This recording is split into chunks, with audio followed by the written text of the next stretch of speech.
ભગવાન પરોપકાર વૃત્તિ માટે આવે. જે પરોપકાર વૃત્તિ કરનારા જેટલા લોકો છે, બ્રાહ્મણ એટલે પરોપકારની મૂર્તિ. જેટલા લોકો પરોપકારી વૃત્તિ વાળા છે એના હિત માટે ભગવાન આવે છે. આપણે પણ કોઈ ઉપર ઉપકાર કરનારા પરોપકારી વૃત્તિ વાળા છે તો ભગવાન આપણા માટે પણ આવે. મીરા માટે આવ્યા, નરસિંહ મહેતા માટે આવ્યા, જલારામ બાપા માટે આવ્યા. પરોપકાર વૃત્તિ, પરોપકાર વૃત્તિ માટે એટલે વિપ્રહિત. એના પછી ધેનુ હિત, ધેનુ એટલે ગાય. ભગવાન ગાય માટે આવે.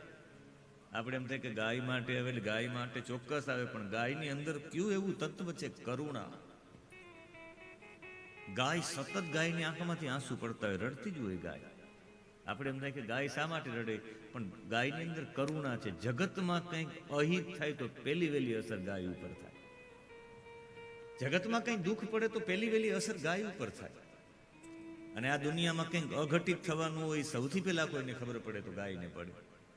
કચ્છમાં ભૂકંપ થયો એ 20 મિનિટ પહેલા ગાયની આંખોમાંથી આંસુ પડતા હતા.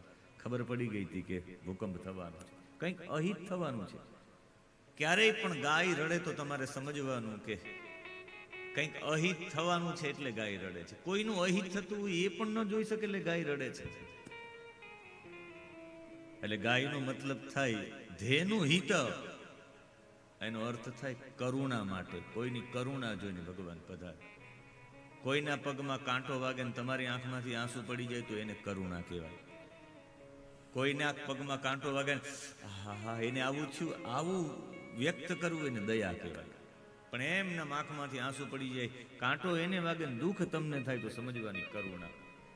એટલે ગાય કરુણાનો અવતાર છે. એટલે કરુણા માટે હિત, ધેનું હિત ભગવાન પધારે છે.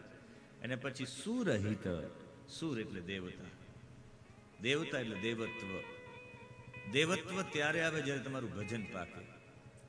ભજન પાકે, ભજનાનંદી માટે પણ ભગવાન અવતાર લે છે. મનુ અને શત્રુપાએ બહુ ભજન કર્યું એટલે ભગવાનને અવતાર લેવો પડ્યો. આપણી અંદર દેવત્વ માટે ભગવાન, દેવત્વના હિત માટે પધારે. દેવત્વ ભજન વિના પ્રગટ ન થાય.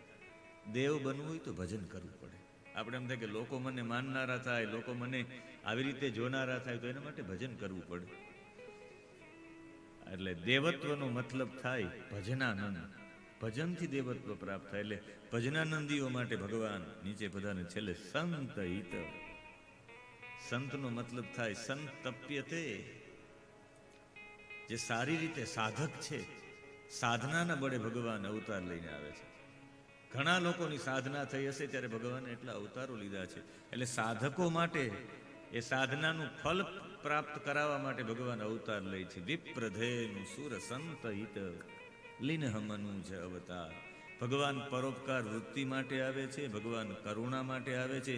ભગવાન ભજનાનંદી પુરુષો માટે, દેવત્વ માટે આવે છે. ભગવાન સાધકોની સાધના પૂર્ણ કરવા માટે આવે છે. એટલે પરોપકાર વૃત્તિ માટે, કરુણા માટે, દેવત્વ માટે અને સાધના માટે લીન મનુ જ અવતાર.